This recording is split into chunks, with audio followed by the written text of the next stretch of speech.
Eh, Perkenalkan, nama saya Estro dari Atnosi Haloho. Bersama Pak Diatma Siregar, sebenarnya kita satu tim dari Center for Economics and Development Studies, ya, CDS Universitas Pajajaran. Eh, ini adalah outline saya, ya. Jadi proses pembiayaan kesehatan, ya. Saya menulis bahwa jangan anggap remeh dengan proses, ya. Jangan sampai kita melupakan bahwa proses itu penting agar kita bisa dapat output paling bagus, ya. Jadi outline saya akan bahas perencanaan, kemudian perhitungan biaya, kemudian penganggaran. Kita mulai dari pendahuluan, ya. Apa sebenarnya yang saat ini dimiliki oleh Indonesia, ya, berdasarkan undang-undang yang ada, Undang-Undang 17 tahun 2003, Undang-Undang Nomor 1 2004, Undang-Undang 15 2004, dan Undang-Undang 25 2004, ya. Ini adalah alur perencanaan dan penganggaran kita, ya. Jadi di sini jelas, ya, mana bagian perencanaan dan di mana bagian penganggaran. Kalau kita lihat dari sini, ya, pemerintah pusat dan pemerintah daerah, dia masing-masing memiliki peran masing-masing, ya, untuk menyusun perencanaan hingga penganggaran, ya. Jadi kita tidak bisa di era sekarang kita memfokuskan semua perencanaan dan penganggarannya di pemerintah pusat, ya.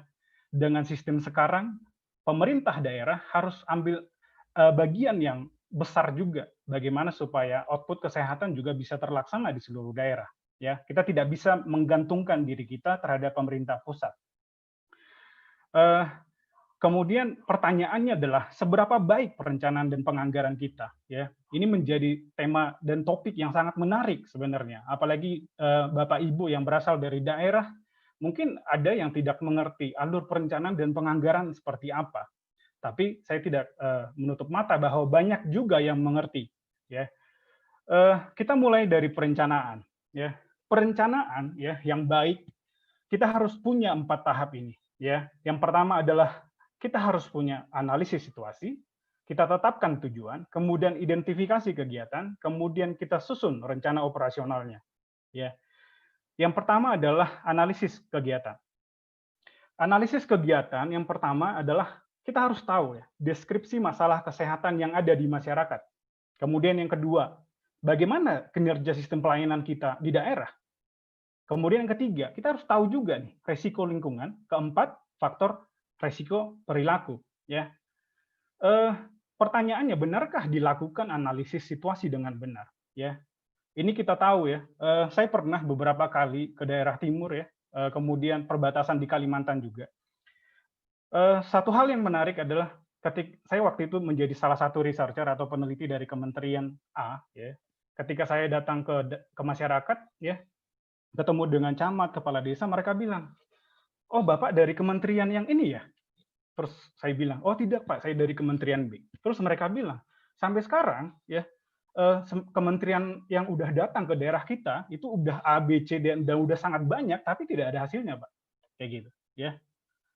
Jadi benarkah sebenarnya analisis itu dilakukan, kemudian pada akhirnya dia punya jadi output, ya, itu menjadi pertanyaan buat kita.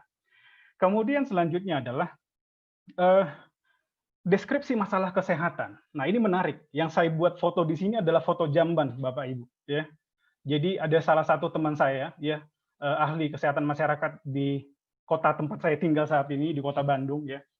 Jadi data BPS atau data dari Kementerian dari Dinas Kesehatan mengatakan bahwa ada salah satu kecamatan di kota Bandung, ya, persentase masyarakat yang memiliki jamban itu lebih dari 75%. Ya.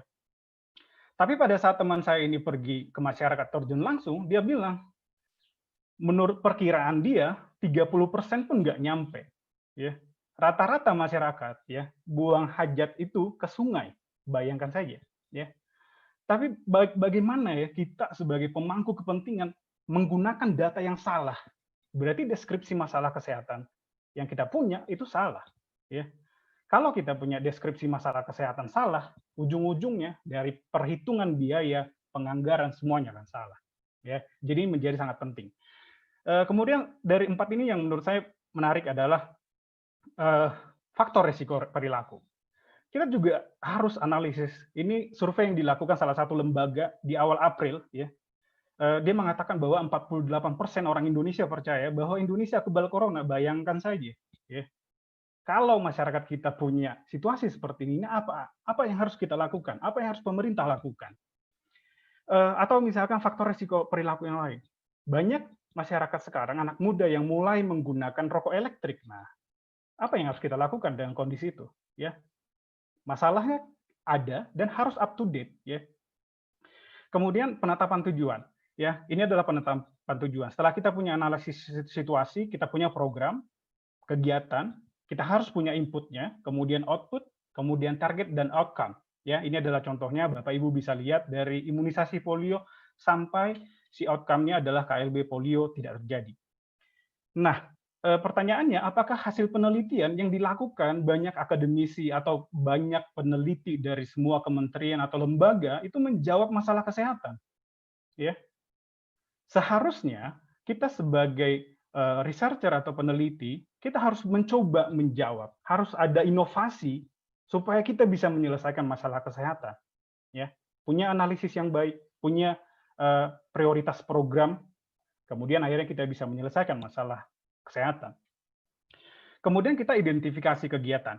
Ya, ini terdiri dari dua, langsung dan tidak langsung. Ya, kemudian ada langsungnya individu masyarakat dan kegiatan rutin. Di sini ya, diidentifikasi kegiatan, tiga-tiganya ada kegiatan pengembangan. Sayangnya, sering sekali kita melupakan kegiatan pengembangan. Pada akhirnya, dari tahun ke tahun kita menggunakan program yang sama, tidak ada inovasi sama sekali. Ya, jadi kita harus bisa belajar sebenarnya, menjadi pemangku kepentingan yang punya ini ya, pemikiran dan ide-ide kreatif. Bagaimana menyelesaikan masalah kesehatan. Kemudian yang sering kita lupakan adalah kualitas monitoring dan supervisi. Ya, kita mau menyusun rencana atau rencana kerja ya tahun ini misalkan. Tapi kita proses evaluasi tahun sebelumnya juga belum selesai. Pada akhirnya kita pakai dari tahun-tahun sebelumnya. Sekarang 2020, 2019 evaluasi belum ada. 2019 dokumennya nggak ada. Ya akhirnya kita pakai 2016. Jadi tidak up to date dan akhirnya kita akan punya program dan kegiatan yang salah. Kemudian penyusunan rencana operasional, ya.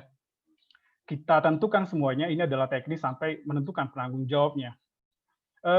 Pertanyaannya bagaimana kita menentukan output? Ada salah satu kabupaten saya cek webnya langsung ya, dia punya kegiatan. Dia buat pengembangan wilayah sehat. Apakah itu terukur? Kemudian dia punya output. Dia buat semua daerah kabupaten kota menjadi kabupaten sehat. Apakah itu terukur? Kemudian yang kedua, kabupaten menetapkan sasaran dan output kegiatan. Tahun ini dia bilang dia pengen ya rumah yang memenuhi syarat kesehatan 88%. Saya cek tahun sebelumnya 86%. Ada begitu banyak kita ya daerah yang menggunakan prinsip seperti ini. Ya udah deh nambah 2% ya, tapi tidak ada landasan sama sekali. Jadi kita harus berusaha ya mencoba punya analisis yang benar sampai kita melakukan penyusunan rencana operasional. Ini adalah proses perencanaan. Ada 4 ya. Setelah kita punya perencanaan yang baik, maka kita harus menghitung biayanya. Ada 2 yang saya sampaikan di sini, activity and input based costing, kemudian micro costing. Bapak Ibu semuanya, saya pernah ya salah satu kabupaten di Jawa Barat ketika saya pergi melakukan riset ke daerah itu ya.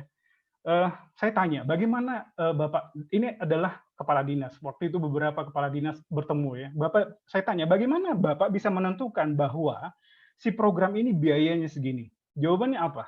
Kita tidak punya metode, Pak. Dikira-kira aja. Bayangkan, dana yang dikumpulkan dari pajak yang banyak, kemudian dialokasikan menjadi program, penentuannya dengan cara dikira-kira aja. Bagaimana kita bisa punya output dan outcome paling baik kalau misalkan seperti itu. Jadi saya sangat menekankan buat semua pemangku kepentingan yang mungkin nonton seminar ini, ayo kita berusaha mencoba dan punya proses alur yang baik.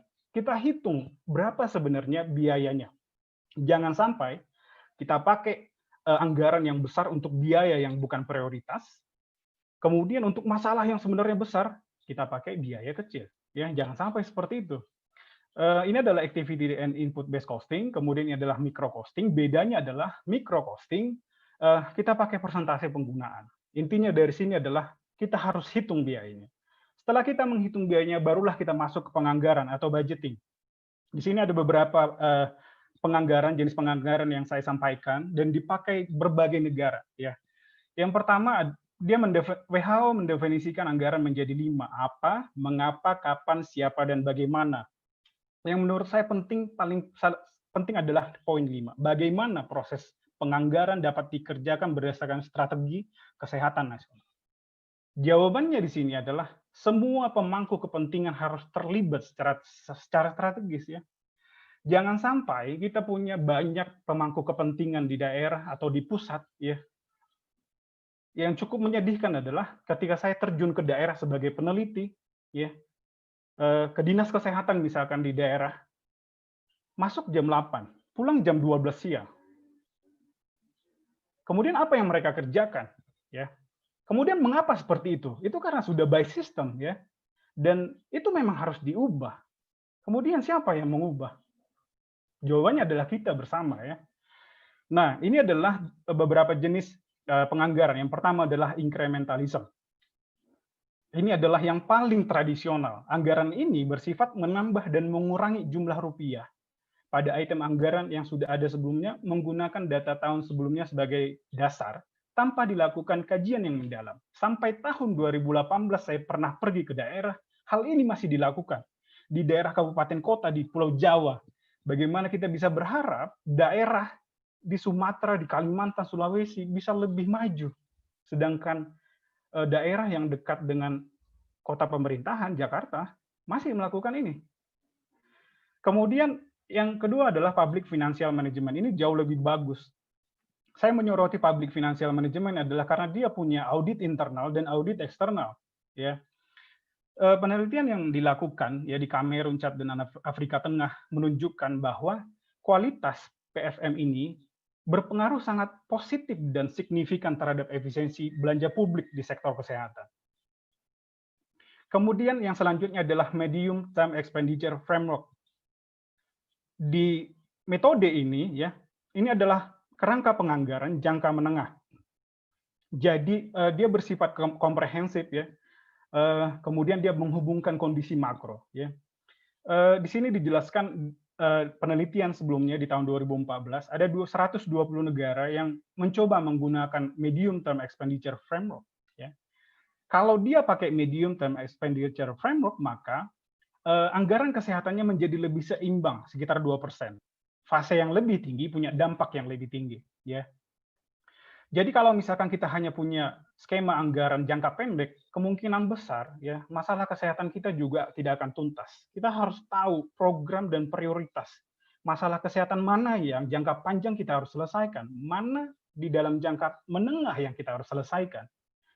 Kemudian yang selanjutnya adalah jenis penganggaran lain adalah performance budgeting.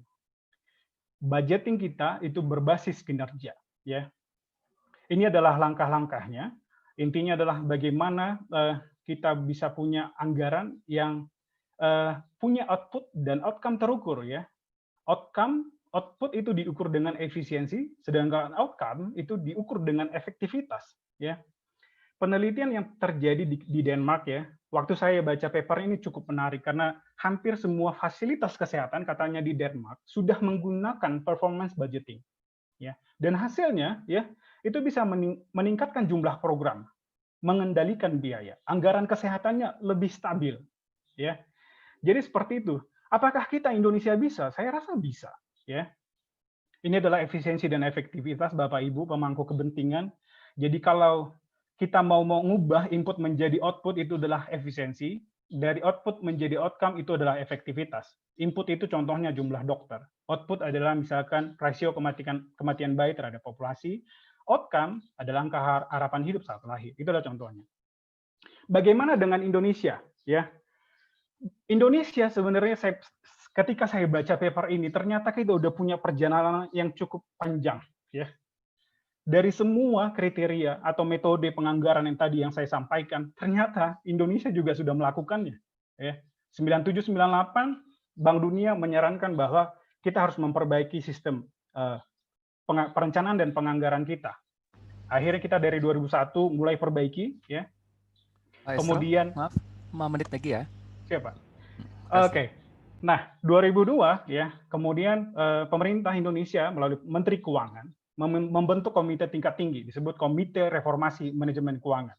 2003-2004 udah ada ini nih sinyal bahwa udah dimulai penggunaan public finance management ya, ada audit internal dan audit eksternal di dalamnya. Kemudian 2003 juga ternyata kita juga sudah pakai framework yang berbasis jangka menengah yang tadi ya. Kemudian di 2011 ada penerapan penganggaran berbasis kinerja ya. Jadi ternyata kita sudah pakai sistemnya Bapak Ibu semuanya. Tapi pertanyaannya adalah seberapa serius kita menggunakannya? Seberapa serius kita menganggap bahwa proses ini penting? Atau kita hanya berpikiran, ya udah deh, pakai tahun lalu aja. Kemudian paparkan ke masyarakat bahwa tingkatnya udah segini. Kalau misalkan seperti itu, ya 10 tahun, 20 tahun ke depan, mungkin masalah kesehatan yang kita hadapi akan tetap sama. Dengan kondisi sekarang, ya cara kita masyarakat dan pemerintah mengatasi pandemi COVID, menurut saya, kalau nanti di masa mendatang ada kasus dan kejadian yang sama, mungkin kita mengalami hal yang sama juga. Masyarakat yang keras kepala, ya, kemudian tidak mau pakai masker, kemudian tetap ketemu di sana sini. Kita akan mengalami hal yang sama. Anggaran berbasis kinerja setengah hati. Dikatakan di sini, dalam melakukan perencanaan anggaran, setiap kementerian dan lembaga menyusun rencana kerja dan anggaran kementerian lembaga. Kemudian dia bilang, intinya adalah mereka menyusun seperti output. Ya. Tapi ini hanya bersifat administratif, Bapak Ibu. Ya. Ternyata pada saat kementerian dan lembaga memaparkan laporan mereka, ya, laporan akhir tahun lah contohnya, tidak ada output atau outcome yang jelas. Nah, ini menjadi tantangan. Dengan begitu banyaknya kementerian dan lembaga dan daerah di Indonesia, ini menjadi PR penting bagaimana kita bisa menentukan untuk semua program dan kegiatan kesehatan ada output, ada outcome. Dan bersama-sama kita harus bisa susun ini. Ya. Jadi ini adalah kesimpulan Bapak Ibu, proses perencanaan, perhitungan biaya dan penganggaran, 3 hal yang dilakukan harus secara berurut. Nggak boleh kita langsung lompat ke penganggaran. Atau nggak boleh kita perencanaan kemudian penganggaran. Kita harus hitung biayanya. Kemudian penelitian yang dilakukan harus sejalan dengan program yang dilaksanakan. Jangan sampai kita ada banyak kementerian yang terjun misalkan ya ke daerah-daerah terpencil di Indonesia atau daerah perbatasan. Semua kementerian program hanya ngambil data pulang ke Jakarta, kemudian tidak ada output. Jadi apa yang kita lihat situasi harus ada outputnya, harus ada outcome-nya. Jadi programnya juga harus inline, ya. Kemudian yang kedua adalah kualitas perencanaan, perhitungan biaya dan penganggaran semuanya harus sama, kualitasnya harus sama. Kemudian yang ketiga, harus ada perbaikan keselarasan, sinkronisasi perencanaan dan penganggaran, pembangunan nasional antara pusat dan daerah. PP 17 tahun 2017. Ketika saya di daerah, ya beberapa kali ketika ketemu dengan kepala daerah dan kepala dinas, mereka bilang, oh iya kita nggak selaras dengan cita-cita gubernur, kita kan di kabupaten. Nah, bagaimana nih dengan semua kondisi politik kita, perbedaan antara daerah, kabupaten, kota, provinsi, dan pusat itu harus selaras. Marilah kita meninggalkan latar belakang politik, tapi kita harus punya tujuan yang sama, menyelesaikan semua masalah kesehatan di Indonesia. Kemudian yang terakhir adalah efisiensi dan efektivitas. Dalam setiap kesempatan kita harus berusaha melakukan ini.